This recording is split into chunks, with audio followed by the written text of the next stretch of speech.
Sometimes the deepest wounds don't come from strangers. They come from the very child you once carried in your arms. I never imagined that at 67 years old, I, a black woman who had worked her whole life with dignity, would be sitting in a cold courtroom in Richmond, Virginia, fighting for everything my late husband and I built together. But there I was, my hands trembling in my lap, my old wedding ring digging into my skin, as my own son, my baby boy, sat across the aisle, refusing to even look at me. The February frost clung to the tall courtroom windows, making the whole place feel colder than a coffin. His lawyer, David Walsh, a man with a suit shinier than his smile, stood up like he was on a Broadway stage, and beside him, my daughter-in-law Eleanor, perfect hair, perfect dress, perfect cold eyes, watched me the way a hawk watches a rabbit. Judge Stone entered, a woman who looked like she'd heard every excuse in the world and had no patience for any of them. Case number 2024 CV88 for 7. She began. And then Walsh dropped the bomb. Your Honor, we have evidence that Mrs. Martinez transferred $250,000 from the company into her personal account. The whole room went silent. My heart dropped. I hadn't touched a penny. I didn't even know how to make a transfer that big. But he kept speaking like he was reading a guilty verdict carved in stone. My son finally looked at me, not with love, but with disappointment, with accusation, with a kind of coldness I had never seen on his face before. Mom, how could you? I tried to speak, but my throat closed up. I felt like the whole world had tilted under my feet.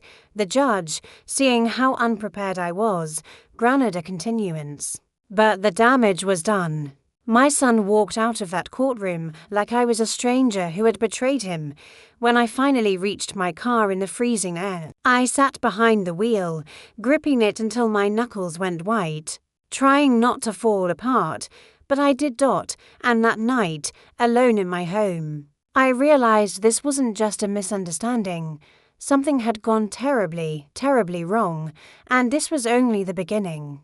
To understand the pain of a broken heart, you must first remember the warmth that once lived inside it. Before that courtroom, before the accusations, before I ever imagined my own child would doubt me, there was a time when life felt full, warm, and hopeful. Back in 1985. I was a young black woman, 27 years old, working as a third-grade teacher in Richmond, Virginia. I didn't have much, but I had purpose. I loved my kids, loved my classroom, loved watching little minds bloom. And that's when I met him. Robert Martinez, a quiet, respectful Mexican-American engineer with gentle brown eyes and a smile that made you feel safe. We met at a charity fundraiser in a school gym decorated with paper flowers. He was standing alone by the punch bowl, reading the pamphlet like it was a novel. He wasn't smooth. He wasn't flashy, but he was kind. We talked for 2 hours straight about books, teaching, engineering, dreams. And when he walked me to my car, something in my heart whispered, this man will be part of your life. We married a year later. A simple ceremony, nothing fancy. Just family, friends, food, and love.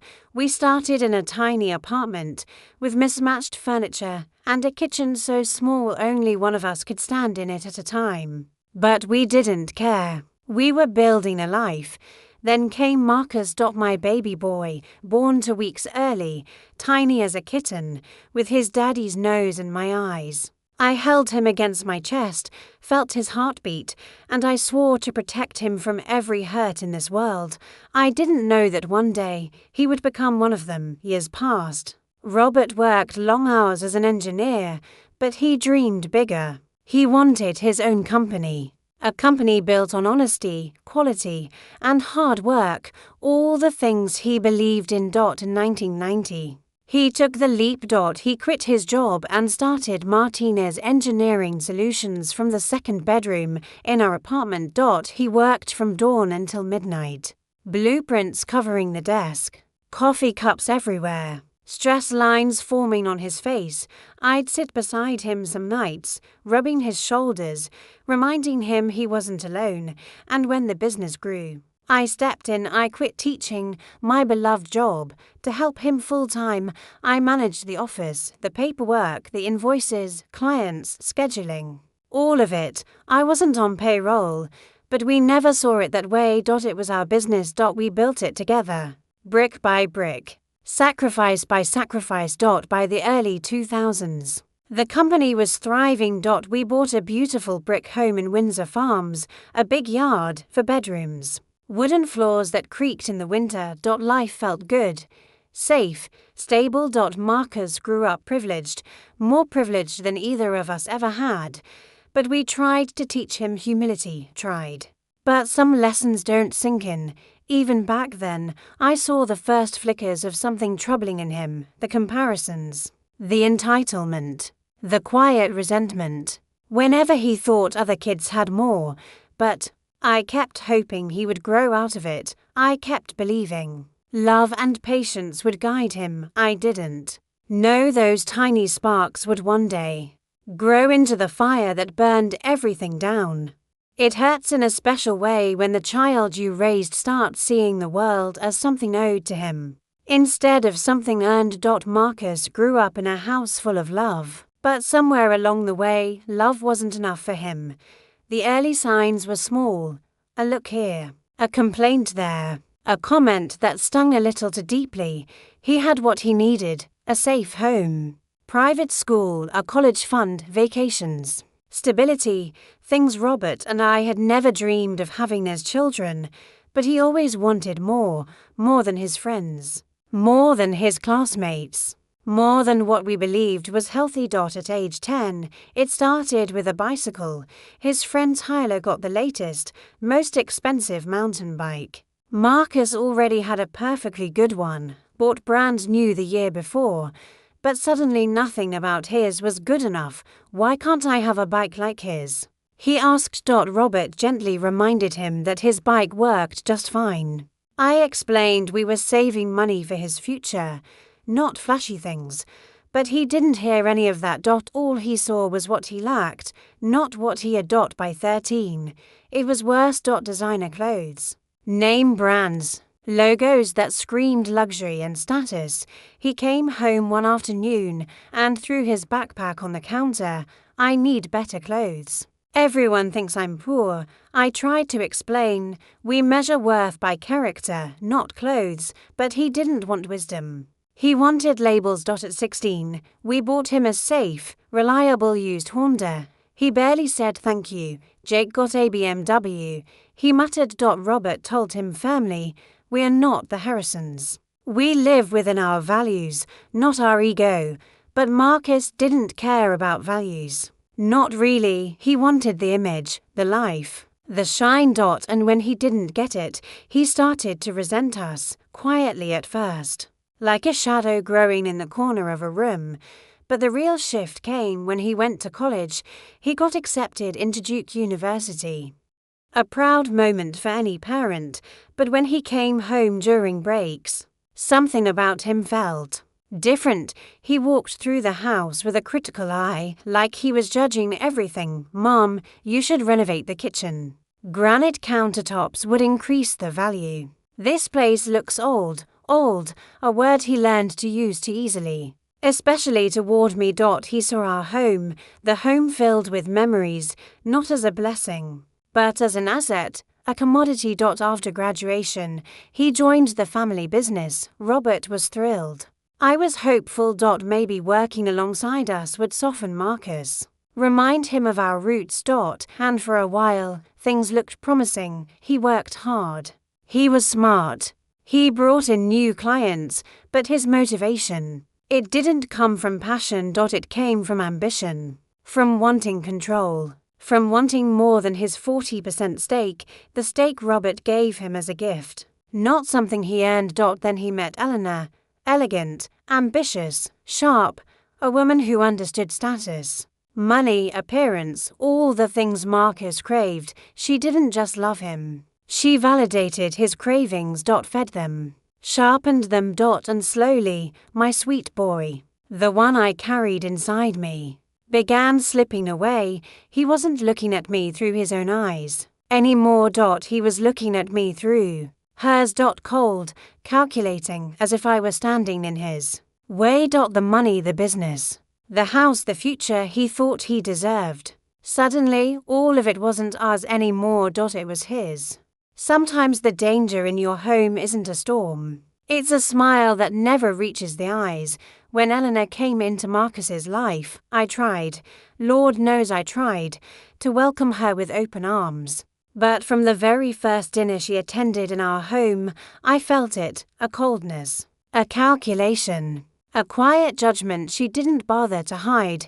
She walked through our house like she was inspecting a property, not visiting a family. Her eyes lingered on the walls, the furniture, the floors, not with appreciation, but with critique. This neighborhood is so charming, she said, with that smile people use when they actually mean old or beneath them. At dinner, she had more questions about our business revenue, future plans, and expansion opportunities than any genuine interest in us as people, and when we answered her, she'd just nod, politely, but dismissively, as if she already had her own ideas. Over the years, her influence on Marcus grew stronger. He became sharper, more impatient, more critical, not just of the business, but of me. And Eleanor, she quietly sat beside him, adding her little comments, her little pushes, her little sighs of disapproval. The wedding was beautiful, but expensive beyond reason. Much grander than anything Robert and I would have chosen. Yet Marcus insisted, and Eleanor glided through it like a queen finally receiving her crown.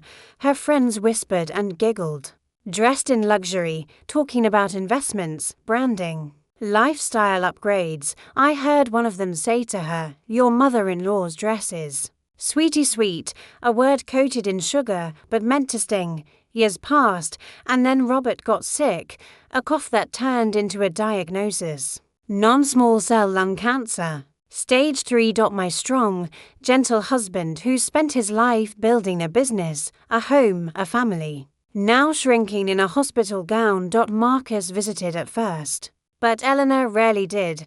"I'm swamped," she would say. I noticed her eyes whenever she did come, not soft with concern, but calculating. Measuring the room, measuring Robert, measuring the future. Robert knew something I did in single quotes. One night, he sat me at the kitchen table, the same one we'd shared meals, bills, dreams over for decades, and he asked to update his will. He wanted everything to go to me, the house, the savings, and most importantly, his 60% controlling share of the business. Marcus already has 40%, he said. He'll be fine. I didn't argue. I trusted him. I loved him, but I didn't know he'd seen something that scared him more than dying. He recorded a video explaining his decision. He wrote a sealed letter for me, to be opened only if Marcus challenged the will. At the time, it confused me. Marcus challenging us? Our own child? No, surely not. But Robert's eyes were heavy with something he didn't say aloud.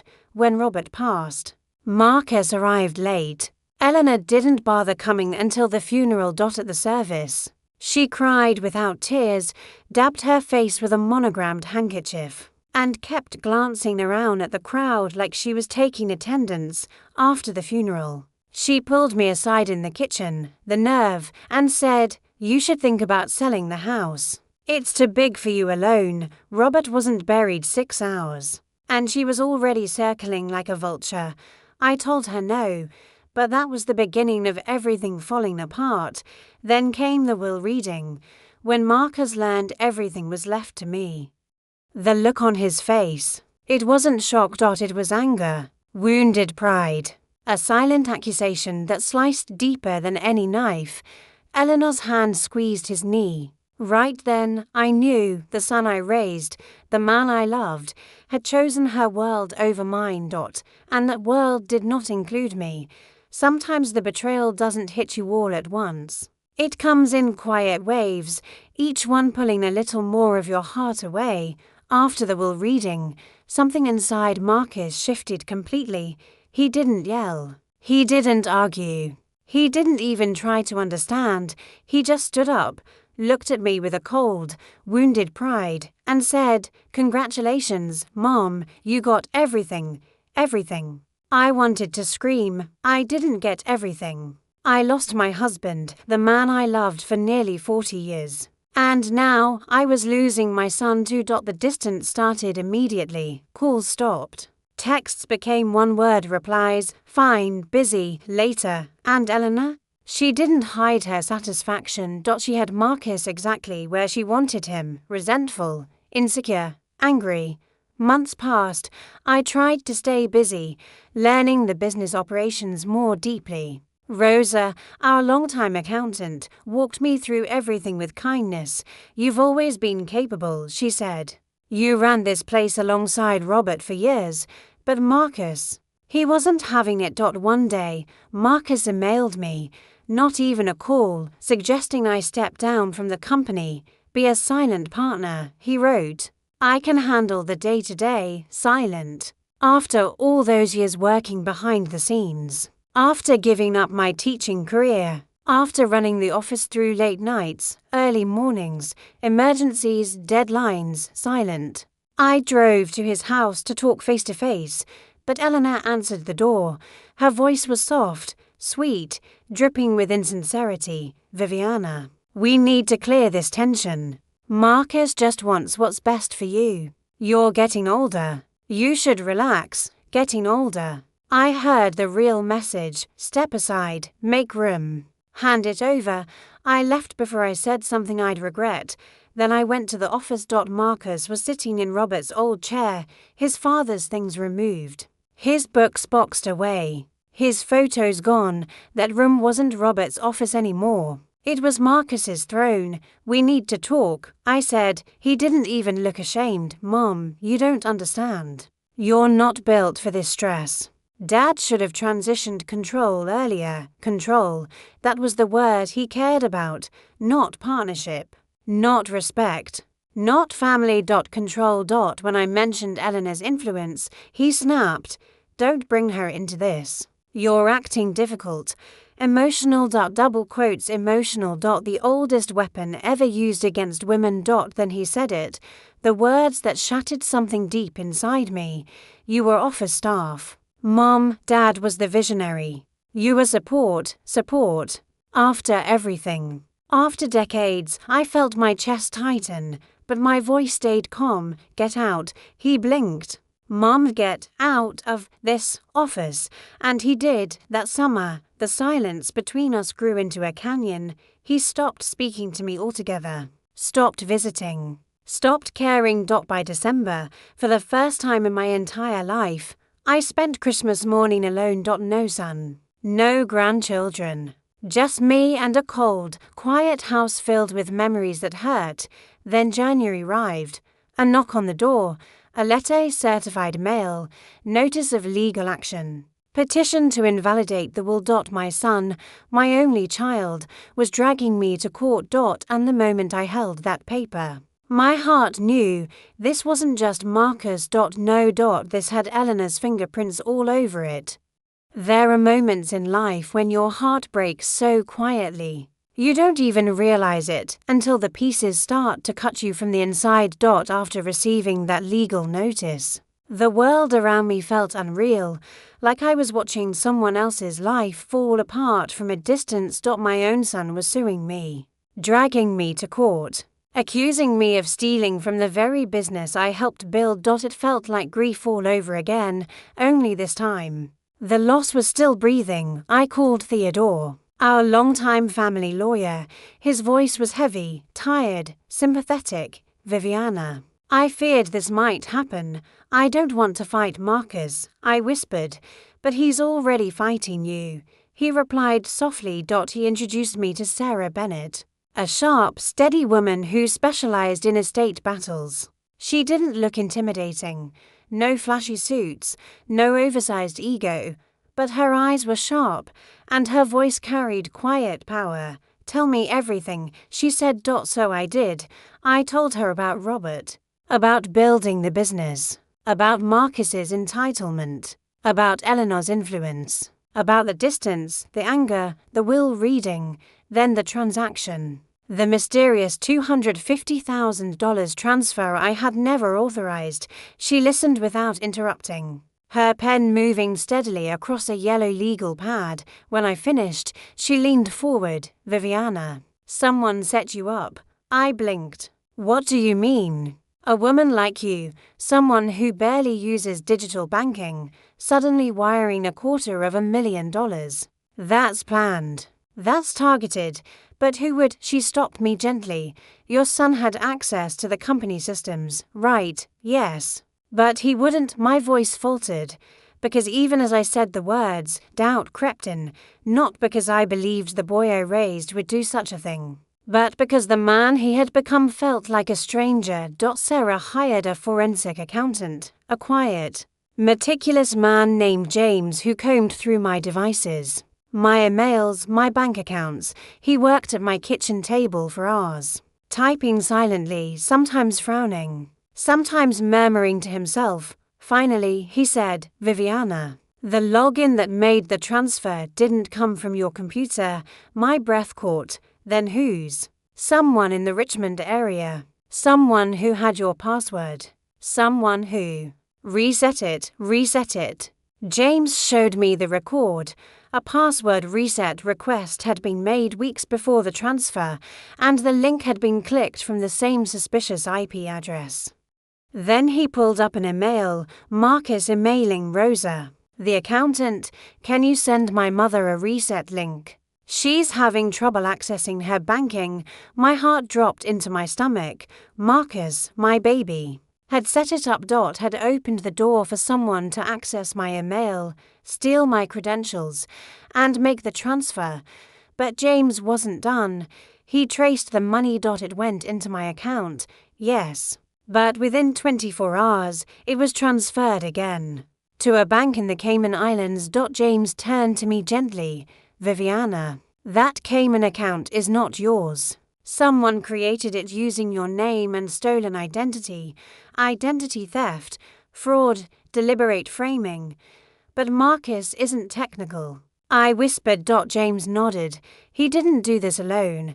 And then everything inside me froze. Eleanor. Her polished smile. Her expensive taste. Her obsession with money. Her cold eyes at the will reading. Her quiet influence over Marcus. Suddenly, it all clicked. And when Sarah said she wanted to bring in a private investigator, I didn't argue. Deep inside, I already knew whose mask was about to fall. Sometimes the truth doesn't whisper, it explodes. And when it does, it changes everything you thought you knew about the people closest to you. The private investigator, Raymond Cole, arrived like a man who had seen too much of the world and trusted very little of it. He listened quietly, nodded slowly, and then said, "Tell me about your daughter-in-law." I told him everything. Her cold eyes, her expensive tastes, her dismissive comments, her obsession with the business, her sudden push for me to step aside, her lack of empathy. Even at Robert's funeral, he didn't react, just wrote things down. "I'll look into her," he said. 3 days later, he returned with a stack of papers, thick, heavy, dangerous. He laid them on the table one by one, and my entire world tilted. Eleanor wasn't who she said she was. Her real name wasn't Eleanor Martinez. It was Eleanor Vasquez. And in 2009, she had been arrested, tried, convicted, and imprisoned for fraud and elder financial abuse. She had drained an elderly widow's bank accounts after gaining her trust. 3 years in prison. Released in 2012, changed her name, moved states, started fresh, a snake shedding its skin. Raymond placed her mugshot in front of me. It was undeniably her. Just younger, harder, but the same cutting eyes. But it got worse. Raymond uncovered phone records. Eleanor had stayed in close contact with a man named Jason Wright, a high-level cybercriminal convicted of identity theft, data breaches, and offshore account manipulation. a man who specialized in exactly the kind of scheme that had framed me. And when James, the forensic accountant, matched the Cayman Islands account creation details, he found Jason's digital fingerprint in the metadata. It was him. He created the fake account in my name. He helped Eleanor execute the plan, downloaded my email, reset my password, stole my credentials, made the fraudulent transfer, moved the money offshore. All of it, the plan was chillingly simple. Make it look like I stole $250,000. Accuse me of being financially reckless. Use that accusation to challenge. Roberts will declare me unfit to control my husband's assets, take over my home, my husband's business, my future. Leave me with nothing. It felt like drowning, not in water, but in betrayal. My son, my flesh and blood, had let this woman whisper poison into his ear. He didn't mastermind the plan. He wasn't capable of something this technical, but he let it happen. He allowed her to guide him. He allowed her to twist him. He allowed her to convince him that I was the enemy. Then Raymond delivered the final blow. Eleanor wasn't just influencing Marcus, he said. She was pressuring him, hard. He slid another document toward me. Her debt records. Credit cards, loans, unpaid balances, high-interest accounts, hidden obligations all totaling over $180,000. She wasn't trying to secure her future. She was trying to escape her past, and I, a grieving black widow, was the easiest person to target. For the first time since the nightmare began, I felt a fire inside me. Not anger, not sadness, not confusion. Strength. The strength of every black woman who has ever had to hold her family, her life, and her dignity together while people tried to tear her apart. Because now I knew the truth, and I wasn't just fighting for money, or control, or a company, or a house. I was fighting for my name, my integrity, my husband's legacy, my life, and I wasn't backing down. Not anymore. There comes a moment when the truth stands up stronger than every lie ever told about you. And that moment can save your whole life. The morning of the final court hearing, my hand still trembled, but not from fear, from resolve. I wasn't walking in as a broken mother anymore.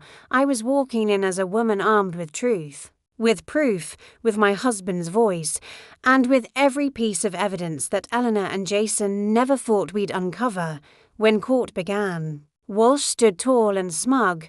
He approached the judge with that same rehearsed confidence. "Your Honor." Mrs. Martinez engaged in, but this time, Sarah didn't wait. She rose calmly, her voice cool as steel. "Your Honor, before we address Mr. Walsh's allegations, we have evidence that will change the entire course of this case." And then it happened, piece by piece. We revealed the truth. First came the forensic report. James showed the court how the login wasn't from my computer, or my home, or even my IP address, how someone reset my password, how someone intercepted my emails, how someone created the Cayman Islands account using stolen identity. Then came the banking trail, the transfer from my account to the offshore account I never opened. The judge's eyebrows tightened. Walsh stopped smiling, but Sarah wasn't done. Raymond stepped forward next. He laid Eleanor's past bare in front of everyone. Her real name, her arrest, her conviction, her prison sentence, her history of targeting vulnerable people, her mountain of debt, her connection to Jason Wright, the cybercriminal behind the fake account. The courtroom gasped. Marcus looked like someone had slapped the air out of him, but the final blow, the one that broke everything open, was still coming. Sarah turned to the judge. "Your Honor, we also have a video statement recorded by the late Robert Martinez." Walsh objected loudly, but the judge overruled him. "Play the video." The screen lit up. And there he was. My Robert. Thin, sick, but eyes sharp and full of love. He said my name. My voice cracked. Then he told the truth, every piece of it. How he overheard Marcus and Eleanor planning to challenge the will. How Eleanor pushed him, pressured him, manipulated him. How she said I was just the secretary. How he feared for me. How he documented 30 years of my unpaid labor. How I earned every penny he left me. How he made the will airtight because he knew what was coming. And then he said it, Viviana, fight for yourself. Fight for what we build. You deserve everything. Don't let them take it from you. I cried silently as the courtroom watched. Even the judge's eyes softened when the video ended. The silence was heavy. Then the judge turned to Marcus, Mr. Martinez. Do you still wish to proceed with your petition?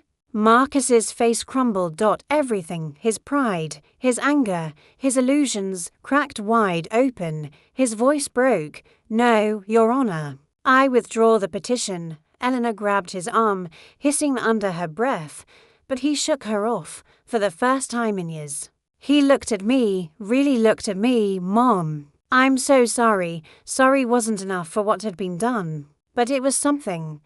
The judge dismissed the case completely and ordered a criminal investigation into Eleanor and Jason. And as the courtroom emptied, I sat there for a moment. Not victorious, not triumphant, just breathing like a woman who had survived the unimaginable. I walked out of that courthouse into the cold Richmond air. But this time, the cold didn't reach me, because I knew exactly who I was, a black woman who built her life with love and sacrifice, a wife who honored her husband's legacy, a mother who survived betrayal, a fighter who refused to be broken, and no courtroom, no line, no scheme, no thief, no betrayal could ever take that away from me.